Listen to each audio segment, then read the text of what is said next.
You're saying there's two people up here. That's right, because we're just changing it up on you every time. We are going to do it inside the actor studio, James Lipton style. And this morning we have Gary Gaston, who is the executive director of the Nashville Civic Design Center and also serves as a lecturer with the University of Tennessee College of Architecture and Design. He was a principal contributor to the book, The Plan of Nashville, Avenues to a Great City, and is actually finalizing one right now called Shaping the Healthy Community, the Nashville Plan, which we all want to hear about. It comes out in November. He can tell us more about him, and I'm going to hand it over to you guys. Thank you so much. Well, good morning. Good morning. Manuel, we didn't get a bio on you, and sometimes that's good because those can be a little bit of boilerplate text. So let's just start off by telling everyone here who you are and what you do. Uh-oh. I was telling some friends I didn't prepare for this at all. And, Angela wanted to know if I wanted to know what the questions were ahead of time, and I said, no, I'd rather just be off the top of my head, but now I think I'm starting to regret it. I'm actually a Nashville native. I grew up here. I went to Washington University in architecture school. I decided to become an architect, I think a week before college started. I was in a dorm with some friends, and they were talking about how there were 2 spaces left in the architecture school, and I said, I might like to be an architect, because I thought about medicine, I thought about law, and I thought I'd get bored at those 2 things. And when somebody mentioned architecture, I was like, well, I like art, I like working with people, I like that I don't know anything at all about architecture, and I felt like it would be something I could do and be something I have to constantly work at, constantly learn, and never ever master or know. And I can tell you that that's very true. That I'm still learning, still being challenged. My family's here in Nashville. I'm wearing my daughter's hat. I wore intentionally because I'm not going to do a plug for an architecture firm, but I wanted to do a plug for FannyandJune.com. She's amazing. My son Nate, is over here. My wife Janice. Janice and I started Zeitgeist Gallery. Can you hear okay? We started Zeitgeist Gallery 21 or 2 years ago, I think. I was the architect for Cummins Station the first time it was renovated back in 83, is that 22? 93. And so they asked us to move in there. And I said, well, if we're going to move down there, why don't we start a gallery? I like art, love art. But we could also do lighting, modern lighting, because there's nowhere to get modern lighting in Nashville. We could do modern furniture. And just shut me up, Gary, if I go too long. But so I remember going through a bunch of tons of catalogs. The internet was not active in 1993, if I remember right. So I went through and had our assistant Xerox, Xerox is a thing you put paper in and make copies. But I had her make Missy Gentry make Xerox all these my favorite pieces of modern furniture and lighting, and we made this Xerox sort of brochure that was that thick. And I was like, so we can sell this to people, to our clients, and we actually had shows at Zeitgeist when we started of modern little miniature modern chairs that Alessi carries, I think, and modern lighting. But the idea, I think somebody eventually turned it into DWR, sort of the same idea once the internet was created, and then that put that part of our business out of business. But the idea of Zeitgeist, people think it has to do with our name, but it actually means spirit of the times. And so this idea in the end of the 20th century that we were starting a place that could bring together artists, actors, writers, architects, all in the same place, and create a place where this sort of interaction between all these related fields and people could occur was what we really wanted to accomplish and try. And we had in mind that the end of the previous century, the fin de siècle, the end of the 19th century. If anybody what's the movie about midnight in Paris? It's great showing that kind of the kind of life of the arts and literature. And at the time, Nashville was like really boring. I mean, there was nothing going on here hardly. I mean, I remember when I moved back here in 1980, there was one Korean restaurant, and it was 3 chairs in the back of a market, and that was it. I mean, Italian was Pizza Hut, and Mexican was, Taco Bell, and that was. I mean, it's probably amazing if you haven't heard those stories, but there was nothing here at the time. So the idea of doing this art, so when we moved into this sort of zeitgeist, and then when we moved into Cummins Station, 5 other galleries also moved in at the same time, which unfortunately went out of business. But at that time, we started having 1,000 people show up on a Saturday night for our art crawls, and Nashville hadn't seen anything like that. So, we feel really good looking back that we had that kind of impact on Nashville. I got away from my biography, but you answered my second question, which is what's your design philosophy? So the theme today is action. So I'm wondering if you could describe a little bit of what action means to your design practice. Okay, I guess I should have thought about that ahead of time. It's on the spot. I think my wife Janice actually was the one that got us to move here to Wedgwood, Houston, and she kept going, "Let's move over there." And I was like, "No, it'd be nice to we could walk to our office when we were on 21st, and let's find a place we could walk to, maybe 12 South." And she's going, "No, 12 South done," And I was like, okay. So finally I agreed to come over here, and she goes, "Let's buy something over here, find a house to buy." We were going to lease the space, but also let's get something. I was like, no, we're coming out of the recession, and I hate to take any risk in terms of that, and now it's way too late. But luckily our daughter bought a house nearby here, but we didn't. But so that idea of sort of being ahead of the curve, I guess, is where I'm going in terms of philosophy. Not really intentionally, just that I guess me and the people that work with me, there are 11 of us, and I think we're all pretty intuitive people. And so the idea of being in a place is taking risks. When we went to Cummins Station, there was a gun shop across, Bill Boner's gun shop, I think it was, across the street that became Tom Ryan's ad firm. But there was mainly strip joints across from Cummins Station at the time. When we came down here, there was Carter Group across the street, a construction company, and Gabby's, and those two things kind of, and our friend Bob Orrell with Infinity Cat, and that was, and I guess Roger Mutino. But other than that, there was really nothing here. It's pretty vacant and a little scary. I mean, even now at night, I park my car, and I angle it towards the building, so if in my head, if I'm leaving and somebody pulls up behind me, I can pull forward and get out instead of and so it's still a little bit on the edge, and we find that very exciting. And in our work, we try to do that. We try to always be on the edge of not doing the same thing twice. We just did a best practices care facility for people with Alzheimer's called Abe's Garden that opened last week, and I was talking about how we got selected for that. The reason I think we got selected that is not because we have done a bunch of health care, but because we hadn't done a bunch of health care, and that when something doesn't work, why hire somebody that would just do the same thing over and over again that doesn't work as compared to doing something that is taking risks, that's pushing stuff in new ways that might open up doors that I think is going to have a huge effect on the care for people.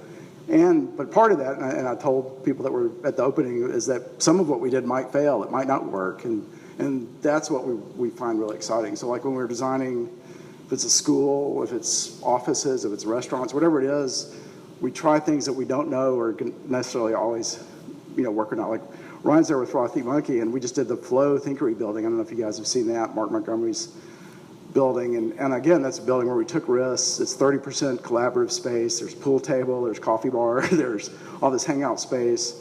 And we took an old building, and the idea was to take the trusses that were on the first floor like these and raise them up to the third floor instead of throwing them away. And the contractor said it'd be easier to throw them away. And creating this really, again, sort of inventive collaborative space that hadn't been done before. And building on that conversation about some of the projects you've worked on, name 5 additional projects that you've worked on that people around the city might be familiar with. Okay. I'm not going to say your favorite because I don't want any. Well, the Oasis Center, the Nashville Youth Opportunity Center on 19th and Charlotte. It was an abandoned warehouse. It was really a store. It was the old Duckhead manufacturing building. It was just a storage facility at the time. So Hal Cato came to us about that building, and we were actually the architect for the developer, that was our client as well, Mike Schmerling. And so the two coming together, was an opportunity to try to create something really exciting. Again, that was about synergy of all these different agencies that serve teenagers, instead of them being separate around the city, putting them in one building and having that opportunity for them to work together and create spaces that they could interact. And then the funny thing about that building is they had Mayor Dean come, for the opening, and he gave a little talk, and it was pouring down raining that day, and he's talking about getting support for his water quality program he was trying to implement. And so I grabbed him afterwards. I said, come here to the window. And I said, see the parking lot out there? That's one of the first sustainable parking lots in Nashville that we had done with bioswales and not putting water back into the.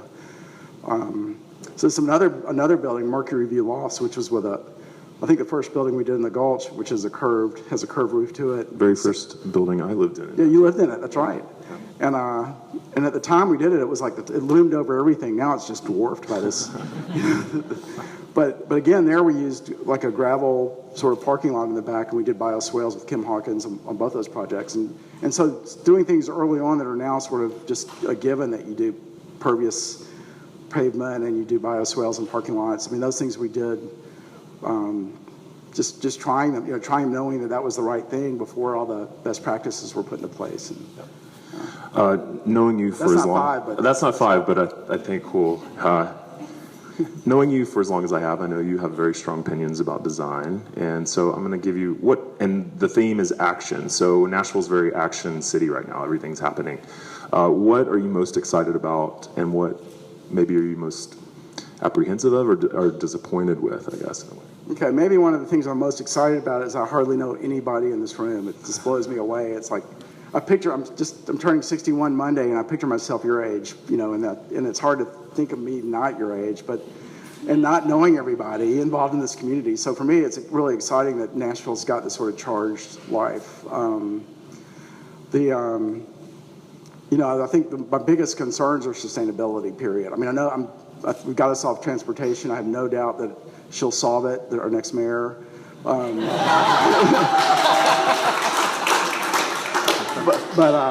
we've got to solve education, and I think that's that's something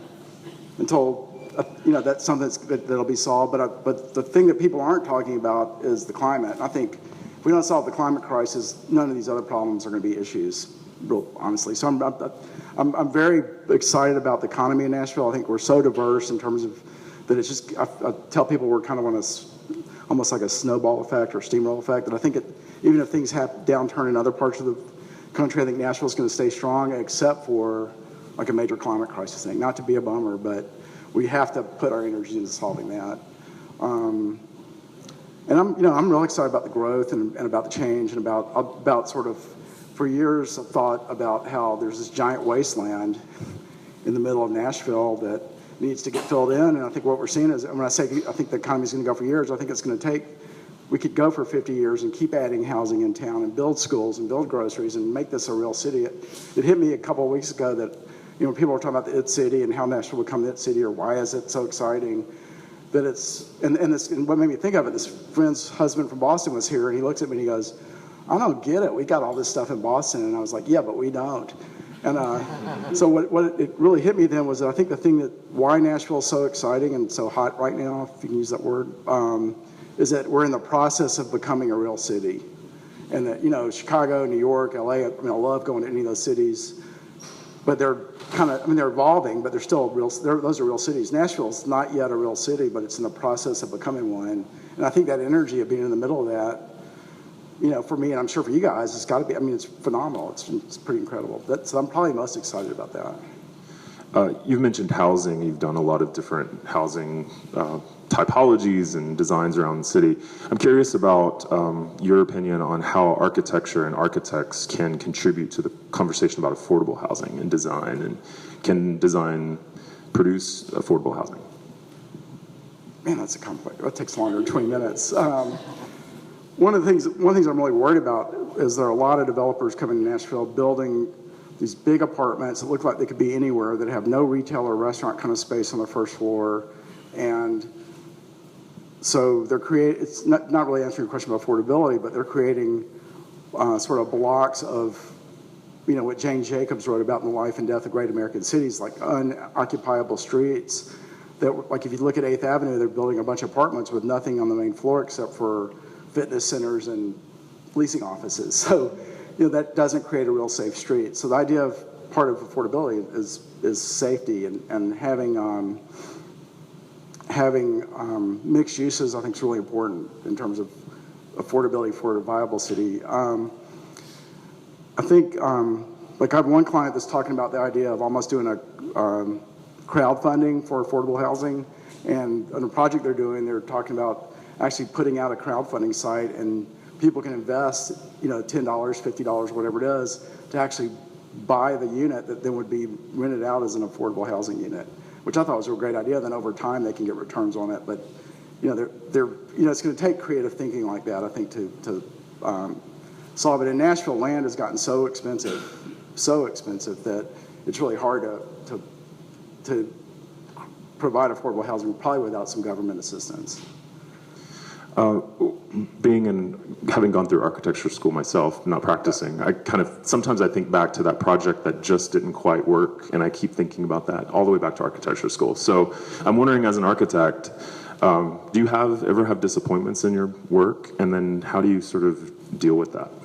Yeah, and lots of times it's when somebody doesn't finish something the way you want to. Like when we did Cummins Station, our rent was $3 a square foot, for 5 years, and we moved out after 3 years because it was so frustrating knowing the potential of what it could be and what they weren't doing there. So that was, I'm still excited about that we did it. And if you've been in it, I'm sure you must have been in it. It's got these interior streets with sort of fronts. All the offices have different fronts, and that was one of our ideas, was creating that inner streetscape. And then another idea, they were going to tear off the loading dock in front. And I said, no, man, keep the loading dock and let's make that the entry to stores on the front. And they did that. And then they were going to make the downstairs storage, like a storage in what they consider the basement. I said, why don't you, let's put windows down there and make it offices. Well, who's going to want to be by the trains? And I was like, everybody, so that was kind of a combination of being really excited and being frustrated at the same time. Another one, the Gulch, probably not a lot of people know that we actually were involved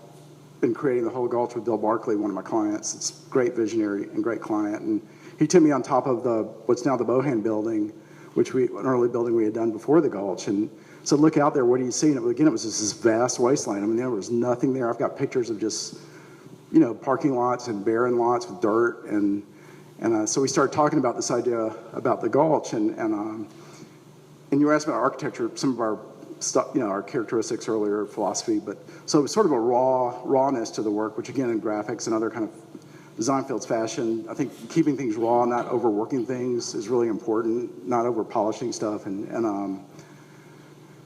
So the idea of the Gulch was it was a sort of raw place that could evolve over time, and the developers that eventually took it over have, in our mind, made it more homogenized, more almost like a lifestyle center. It's a little too polished, a little too slick, and when we meet with people now and talking about other areas, they go, well, we want to be sure it doesn't become like the Gulch. And I was like, well, I sort of was involved in that, but I totally agree with you that needs to. So it seems like a lot of things that we may be disappointed in are things, that knowing what something could have been, and it ended up not being that way.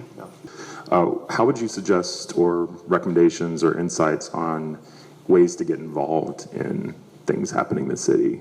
And there are so many cool things. First of all, another plug, Zeitgeist Gallery. We have a sign-in book in the front, so we do all our invitations by email. So please sign up if you're interested. We do art openings once a month. And David Less Gallery is next to us. The whole of the Wedgwood, Houston area has an art crawl. Oz Arts, if you aren't familiar with that, is a great performing arts venue that's bringing world-class talent to Nashville. Civic Design Center, Pechacucha Nights. Have people been to the Pechacucha Nights? Have you guys been to those? It's like, Gary had me do one of them, and I thought he had said, you've got 6 seconds or 20 seconds. Do 6 ideas in 20 seconds. 20 seconds total. And it was like, no, it's 6 minutes. And I was like, oh, shit, I got to come up with, But anyway, they're really fun nights. What other, there are just so many things here. The Porch Collective, Katie McDougall over there, started this thing called the Porch Collective that's for writers and writing, and they have great classes and workshops, and I think just had a retreat in Montego Mountain maybe, or somewhere up near that way, and So the whole writing movement is great. My son Nate just started something called GrowTN. TennesseeGrown.com. But it's like putting together hemp farmers, I think, and correct me if I'm wrong, but putting together hemp farmers as a collective maybe, and then processing the fiber that they can then provide the local fashion industry to make fabric. And so it's called from farm to fashion, maybe, or farm to fabric. But the idea of sort of that whole local movement of, that relates to the makers movement. The maker, and I talk to clients about maker spaces, and they go, what's that? And it's like, okay, come here, and I drag them over to Fort Houston and show them, and walk them around. They're like, wow. And so I would think, how many people moved here from Brooklyn in the last 2 years? One, two. No. So that kind of stuff that's going on here that as exciting as things anywhere, there's just so much of it. I mean, I think there's well, Google it. If you want to find out what's going on, just pick your interests, and it's going on here. I mean, it's pretty amazing. How many people have moved here in the last 5 years? Wow. It's like at least a third, it seems like. That's amazing. We're close to being done, but I'm just curious, do you turn down clients sometimes because they don't fit with your design? Yeah, I mean, one client, I was thinking, question you asked a while ago, I don't know if you know where Cabana is. So directly across from the back of Cabana is a row of buildings on kind of a little part of Music Row, these beautiful stone houses. And that client came to me 25, 30 years ago, and so they wanted to talk to me about that block. And my comment on the phone was, well, if you're interested in tearing them down, I'm not interested in working with you. And they go, oh no, that's why we're calling you, we want to save them. And so we came up with this idea of closing the road and turning it into the parking lot so we could then save all the trees and the yards that were there. And Janice can, I'm sure, tell you lots of examples where clients want to do something like that, like tear down a building. It just kills me. They tore down the 2 old houses in the Gulch that we designed a building, with Hastings to save. And then it kills me they tore down the house where the Virgin Hotel, which is kind of an ironic thing that they did that. But just that idea of those are the kind of clients I won't work with. And also, I think like when I work with a client and I'm interested in the contractor, you try to find somebody that's got a good fit. The same thing's true with clients. You need to find clients that, and again, in all our fields, you got to find clients you connect with that have shared values that can really push you to go far. I remember talking to one client, called us up. They did a little building up. I think it was Ronnie Millsap's recording studio and manager, and we met with him. I said, that if you want sort of slick architecture, we're not we're about raw stuff and da da da da. And so they picked an architect that does really slick work, and the building's kind of slick. And so I'm honest with people. I talk like Mark and I think we just hired a couple new employees. There's one of them up there, but I think when we met with them, we sit there and tell them all the reasons they don't want to work for us, because this is our work environment. So our office is over here. There's 8 desks, and we're sitting there. People are coming and looking at art, and there are interruptions all day. And if you're have ADD, there's no way you can work here. But also, I don't set rules. We just started doing time sheets, but not to keep up with time, more to track jobs. But we don't have vacation pay or sick days, or if people want to take off, they take off. If they want to go to Europe for 3 months, they go to Europe. It's like we're all grown-ups and people own their work. My kids went to a Montessori school, and so they own their work in school, and we do the same thing in our office. So the idea of being in that work environment, we think is a really good model. We think it's the way people should work. But a real disappointment, that you kind of asked about maybe is I would say only about 20% of architects can work in that type of environment. You think of creative people wanting to be in creative, free environments, but I found a lot of people need structure and want to know what their roles are and what their job is and what time they come to work. And so if you want somebody to say, hey, be here at 8 and leave at 5, that's not my world. It's not in terms of the way we design. It's not in terms of the way we live. Thank you, Manuel, for asking me to do this today. Thanks, Gary. It's great.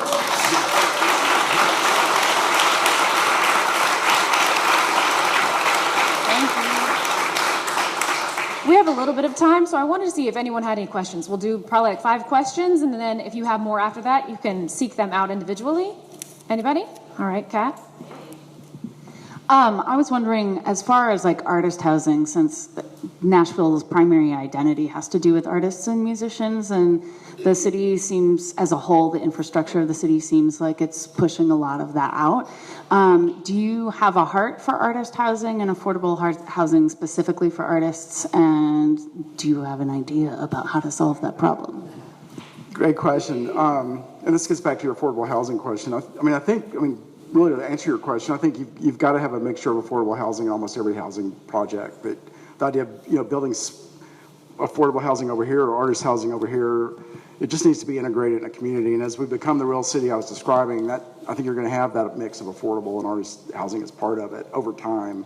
One of the disappointing things, we designed a building in the Gulch where Icon, as Janice calls it, the building with the comb over on top.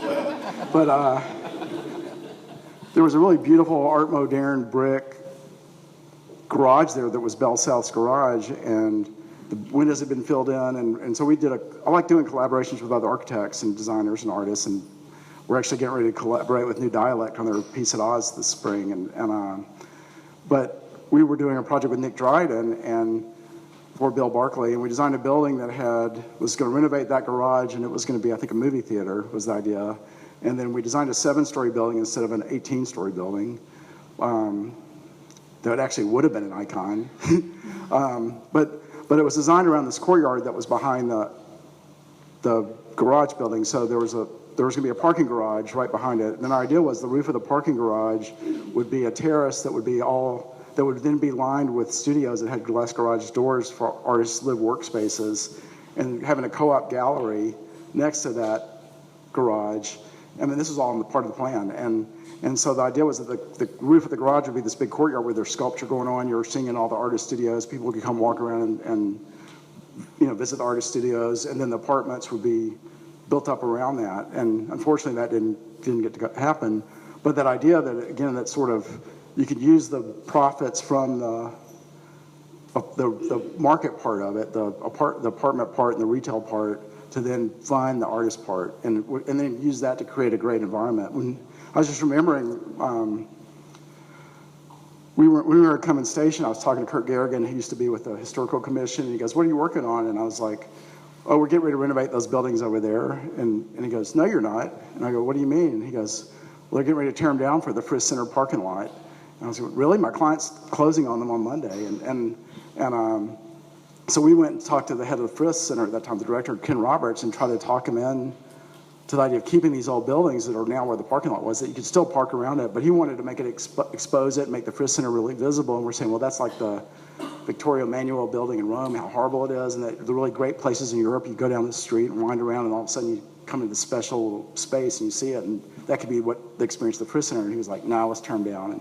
But our idea was, Janice and I we're going to put Zeitgeist Gallery there, and our idea was to take the gallery and then surround the gallery with artist studios, and you come to our gallery, but you would also have the working artist studios, so I guess that answers your question by example, but just the idea that it should be a part of a mixed use, it should be part of a lot of things going on. It makes, well, and getting back to Abe's Garden, the Alzheimer's project, the model for that is it's part of a independent living facility. There's a 7-story, 50-year-old building, Park Manor, that's a independent living building for seniors, and it produces revenue. And the model was that they were going to use the revenue from that building to fund the expensive part, which is the Alzheimer's care part. So I think thinking that way, how do you use, especially now, highly profitable residential units to fund the affordable piece of it? We designed and ended up not doing another building. The idea was to have, it's about 100 apartments on Clifton, but the idea was on each floor we'd have about a 3,000 square foot maker space, so that you could have people, small little studios, and then have places right there for people to work, and that was a pretty exciting idea. I'd still like to see happen. We have another question. Anyone? My kids have anything they Robert? wanted to know? What about the issue of displacement, especially with residents just who have been here a while, and the city becoming like the it city, and obviously a lot of people moving here? What about the issue of displacement, and how can development and responsibility? Is there any case studies or other cities that have done it well? I know that coming from Brooklyn, there's a lot of tension, especially with just the gentrified areas. Is there any other cities that you've seen do it well? I mean, not necessarily, but one idea I've been trying to I've been lobbying for a while is the idea of, in Tennessee, I mean, Tennessee's so screwed up with the legislature. I mean, it's like, it's like the Tea Party, we get what we ask for kind of, but so the state legislature makes things really difficult to do. There's stuff called enabling legislation that the legislature passes that'll let cities themselves do things, and the state legislature has a lot of control on what cities, like when I first moved back here, I remember talking about like I'd lived in Boston and St. Louis about using tax incentives and things like that, and you couldn't do that at that time. But one of the ideas I think makes a lot of sense is if you could freeze people's taxes that are current, like like this neighborhood, and I've talked to people in the city about this and haven't really gotten anywhere, but if you could freeze people's taxes, and they do that, they have a program for seniors, right? Seniors at a certain income level, that does exist in Nashville. But, because the problem with gentrification is taxes go up, and you can't afford to pay your taxes is why people typically move. So if you could freeze the taxes at the level for the people that have lived there, and then when they do sell their house, then the profits from the sale of the house would go back and pay back those taxes later. That seems like a pretty simple way to do something like that. But the reality of what we're seeing a lot of is that people that lived in neighborhoods, again, like this, that their house was worth $60,000 2.5 years ago, that's now worth $250,000. It's like, how do you tell them not to sell their house? A lot of it's some of it's choice as much as it is being forced out. I think we're seeing a lot more of that today. I think the older version of gentrification was taxes going up. And a good example, like Scott Chambers owns this building, our landlord. Before anything started happening around here in terms of, we were just in here, but the other two spaces were empty, but the taxes went up on this big piece of property, and he had to start paying more tax, and it could have really caused it, could have killed this whole development if he couldn't afford to keep that going. But I think what we're seeing now, instead of taxes going up and people being forced to move out, we're seeing people offering them so much money for their houses that they're leaving by choice. Then the question is, where do you go? In this particular neighborhood, Core is doing a lot of developing, and so they're including, like, in their new projects, they're including live-work units. They're trying to include, trying not to take over everything and sort of keep a affordable housing mix nearby, and because those are all really important. Thank you so much. Let's give him a round of applause.